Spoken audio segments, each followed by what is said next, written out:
The Ferrari 675, another unique name for Ferrari's F1 car, is supposedly a whole second faster than its 2022 predecessor. Now, what can make it faster? Everything that we are hearing is that there is 30 horsepower added from the durability on that Ferrari engine. As we know, 2022 was a bust of a year for that Ferrari because of its reliability issues. That car was the fastest on the grid, and over one lap pace was the fastest car definitely on the grid.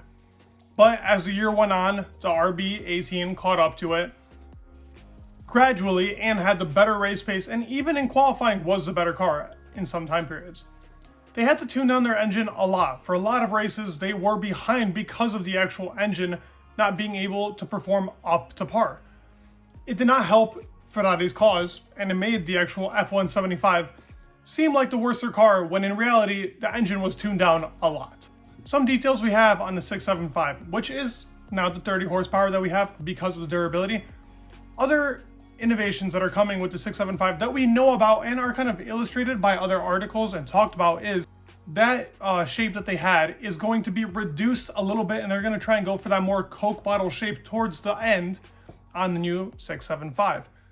As we know, they had that like kind of scoop in side pods. Those are going to be reduced a tiny bit. They will still have that, or the scoop vents.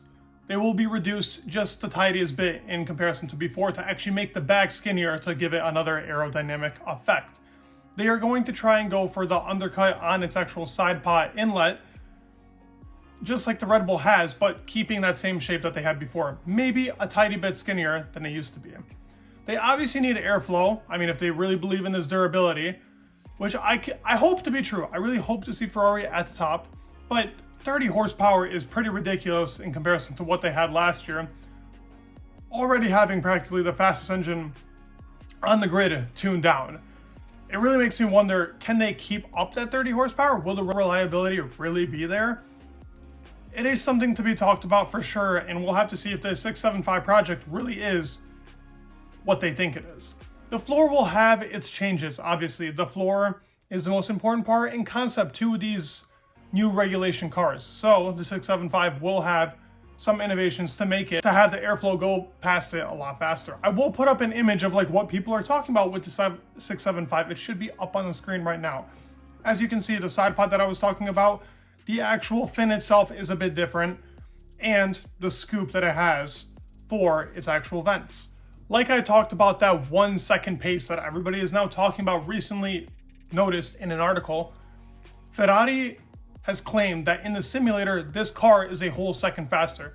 While the news is mainly coming from Italian news reports, and we know that they're going to obviously fabricate it, people shouldn't just jump on the hype train just yet. It is extremely positive things that I am hearing, of course. It is also coming from American outlets and everywhere else.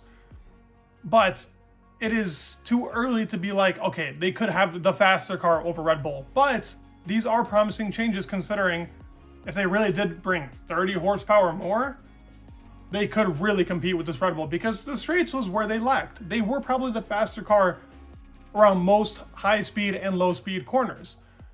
They had this pace over the RB18 on most tracks in the first half of the season. I would say up until Silverstone, they were the faster car.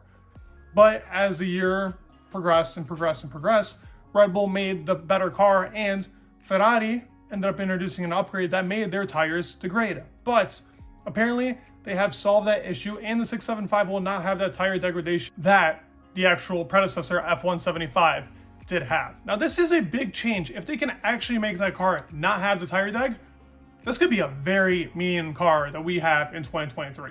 But that's a big if. That was probably their worst thing that they had to the actual F175 was the tire degradation. Can they change it completely? Because it was a whole step down to what the RB18 had. I mean, the perfect image that I will pull up on the screen right now is, if you've ever seen Leclerc's tires in Japan and Verstappen's tires in Japan, it's like a night and day difference. It's insane how much different it was for the F175. So the 675 has to be a lot different in that avenue to actually bring it itself to being the number one car on the grid. What do you guys think? Do you think Ferrari can finally deliver a championship winning car? And I mean throughout the whole entire season. Can they beat Red Bull? Can they beat Mercedes? Who will bring the best car in the F1 season for 2023. Let me know your thoughts down below. Please leave a like, subscribe. It would mean the world, and peace.